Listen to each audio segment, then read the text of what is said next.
Yep, I'm going to need a beer to get myself through this one. We get lots of broken, damaged, wounded diffs needing some love here at XS4x4, but occasionally we get ones that even take us by shock.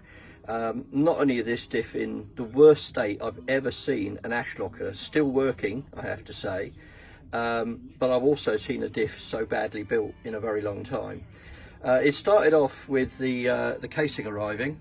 And it didn't look very promising, and we knew there was a few things afoot because whoever built it actually never hit down those silly little cotter pins that lock the adjuster ring into place.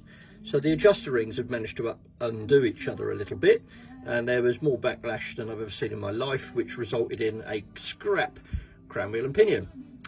Then we had a look a bit closer and we saw these horrible marks here, and we saw these horrible marks here.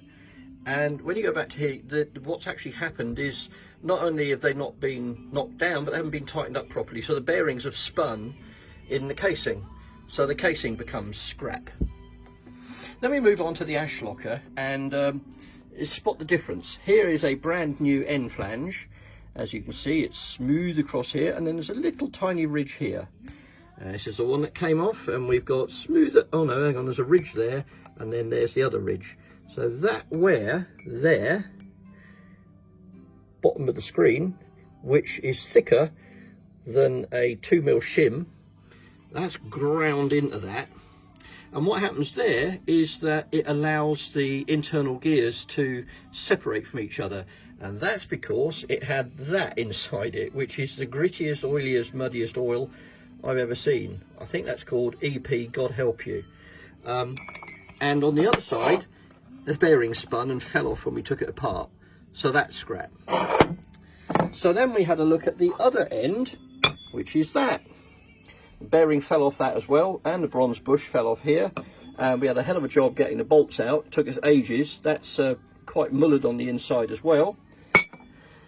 And finally we got that apart and we got to the casing, and the casing's scrap because if you look in there, it's ground hard in here. There's about a 3mm lip there where it's all ground in.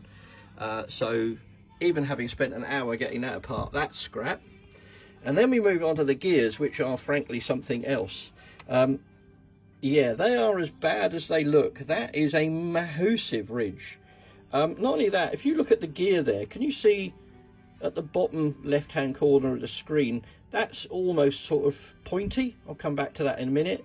It's in a horrendous state. It's also got very hot, there's burn marks on it, but that gear, I've never seen anything like it. Absolute miracle this hasn't blown up. And similarly on the other drive gear, it's got a matching pattern, and similarly on the little planet gears, you've got a massive wear ridge there. That's over 3mm deep. And it gets better because the shaft that these run on, when I jiggled it about a bit, here's the shaft it ran on, that has also really picked up and scored. What I love is I put that on there, I can actually waggle that around in there quite significantly. Loose wobbly fit. So that shaft is just, I've never seen anything like it. Normally they're snapped in half. This has been through our cleaner just so you can see the magic and joy of it. The thrust washers are all scrap.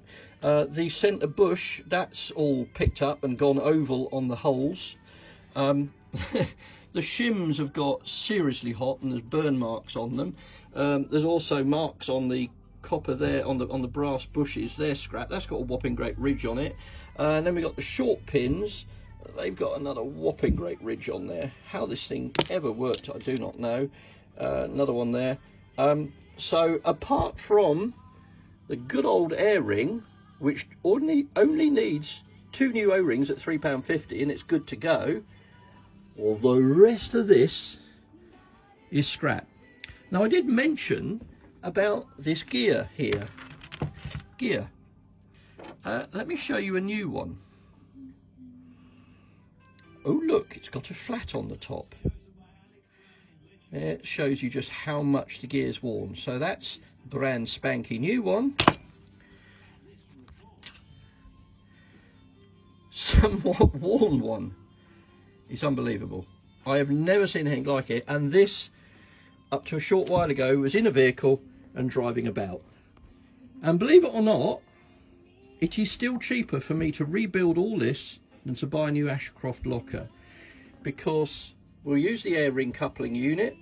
He's got obviously all the pipe work, the solenoid, the fittings, the switch, and we just priced everything up and we're going to rebuild it.